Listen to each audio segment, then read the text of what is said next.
আমার এখন আমার কাজ হয়ে গেছে, আমি তো ফ্যাক্টরিয়াল দায়িত্বে নাই না ভাই। এখানে মবের মধ্যে থেকে আমি কি আইডেন্টিফাই করতে পারবো? আমি এত প্রশ্ন উত্তর দেব না। আমি তো স্পোকসপারসন না। প্রথম কথা হচ্ছে আমাকে আপনি যেতে দেন, আমাকে আপনি যেতে দেন ভাই, আমার তো কাজ আছে। আপনি আমি বলি আপনার কথা তো সবাই ক্যামেরা অফ করেছে, আপনি অবশ্যই দায়বদ্ধ এটা বলাতে। অবশ্যই অবশ্যই সবার উত্তরগুলো একটু না না, আপনার প্রশ্নটা কি?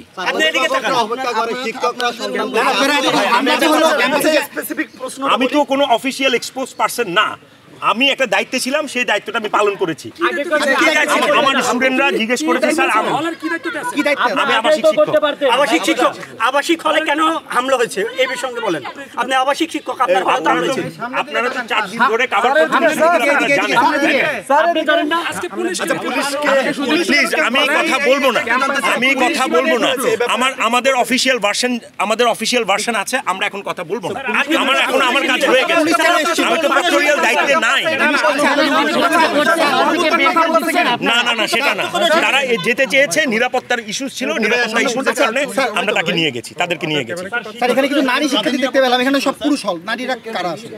সেটা তো আমরা বলতে পারবো না ভাই। এখানে মবের মধ্যে থেকে আমি কি আইডেন্টিফাই করতে পারবো? আমি এত প্রশ্ন উত্তর দেব না, প্লিজ। আমাদের সাংবাদিকতা প্রশাসনে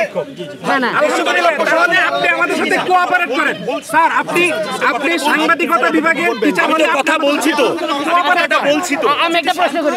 আমি একটু দূরে স্বায়ত্তশাসিত প্রতিষ্ঠান, এখানে এসে যে এইভাবে হামলা করা হলো, আপনারা মনে হয় আজকে রেজিস্ট্রার ভবন থেকে একটা বিজ্ঞপ্তিও দিয়েছিলেন যে অন্য কোনো বাহিনী তারা সরে যাবে, কিন্তু উল্টো তারা হামলা করলো, অনেক আহত আমরা দেখলাম, কয়েকজনকে চিকিৎসার জন্য নিয়ে যাওয়া হয়েছে, অনেক ইনজিওর্ড আছে।